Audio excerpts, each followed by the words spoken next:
Hello বন্ধুরা, আশা করছি সকলে খুব ভালো আছো আর আমরাও খুব ভালো আছি। আজকে রান্নাঘর থেকেই ভিডিওটা শুরু করলাম। পিঠে বানাচ্ছি আর সেটা তোমাদের সাথে শেয়ার করব না সেটা তো হয় না। আর এই সময়টা সকলের বাড়িতেই পিঠে পুলি হচ্ছেই জানি।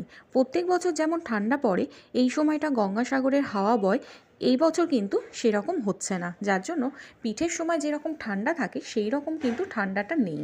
তো যাই হোক, ছোটোবেলার কথা মনে পড়লো। মা পিঠে বানাতো আর রোদ্দুরে বসে পিঠে খেতাম, সেই মজাটাই আলাদা। এখন তো সেই রকম হয়ই না।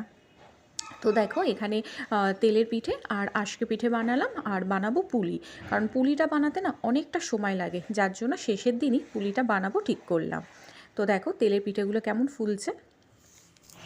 সন্ধে থেকে অনেক পিঠে বানিয়েছি আর এখন পুলি পিঠে বানানো কমপ্লিট করলাম।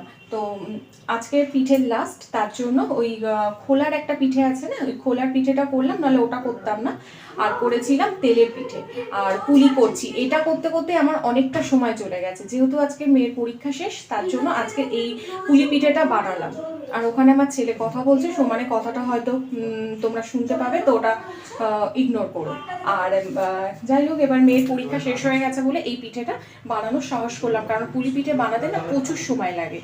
আর এখন বেশ একটু ঠান্ডা ঠান্ডা লাগছে, তার জন্য একটা চাদর গায়ে দিয়ে নিয়েছি, নিয়ে পুলি পিঠেটা করলাম। আর পুলি পিঠে কিন্তু আমার হয়ে গেছে, তো এই পুলি পিঠেটা তোমাদের একবার দেখিয়ে দিই। দেখো এই যে এইগুলো বানালাম, আর দুধও আমার ফুটে গেছে, তা দুধের মধ্যে দিয়ে দেবো, তাহলেই হয়ে যাবে। তো দেখো কেমন ভাবে করছে, আমন্ড বাদাম ছড়িয়ে দিচ্ছে। আমার পুলি পিঠে রেডি। আমার পুলি পিঠে পুরো কমপ্লিট হয়ে গেছে, আর পুলি পিঠেটা খেয়ে কেমন খেতে হচ্ছে সেটা আমার ছেলে বলবে। তো শোনাই, এখানে আয়, খেয়ে বল, যেটা ঠিক সেটাই বলবি কিন্তু কেমন হয়েছে খেতে। দাঁড়া, ও কি বলে দেখি। দারুণ হয়েছে সত্যি?